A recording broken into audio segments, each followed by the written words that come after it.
درود بر شما. هادی بیگی هستم، در خدمت شما هستم با آموزش تعمیر برد الکترونیک. امروز تعمیر و تست برد الکترونیک فرولی مدل دیواتک رو داریم. یکی از عجیب ترین و پیچیده ترین برد هاست.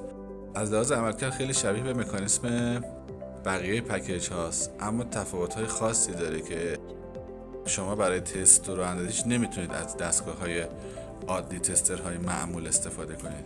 این برد پرشر دود نداره ولی فن داره، رله فن نداره ولی فن داره، ترموستات حد نداره، در عوض سنسور دوگانه داره، با شیر گاز سیت های معمولی کار نمیکنه، یعنی بوبین شیر گاز نداره، اما ماژول داره.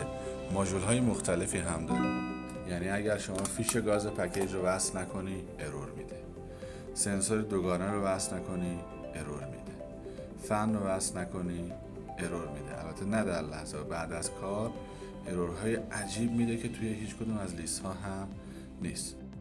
اگر سنسورها با هم همخوانی نداشته باشه ارور میده، فیش گاز وصل نباشه ارور میده. هیچ جوری نمیشه با استفاده از تستر رادوین این رو تست کرد. شما باید تستر رایان رو تهیه بکنید، با اون میشه این برد رو تست کرد.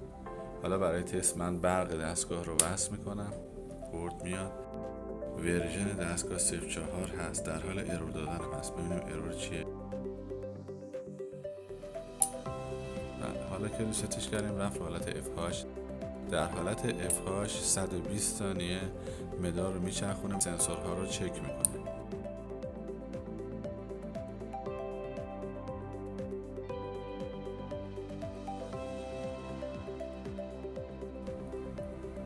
سیستم رو حالت شوفاژ رفت، دقیقه زد. الان میبینید که شعله روشن شده، اما این شعله پایدار نخواهد بود. علتش هم بهتون میگم. دو تا ماژول اینجا داریم که اگر اینجا مشاهده کنید، دو تا ماژول بردید چه اتفاق افتاد، برق رو قطع کرد.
موفق و پیروز باشید.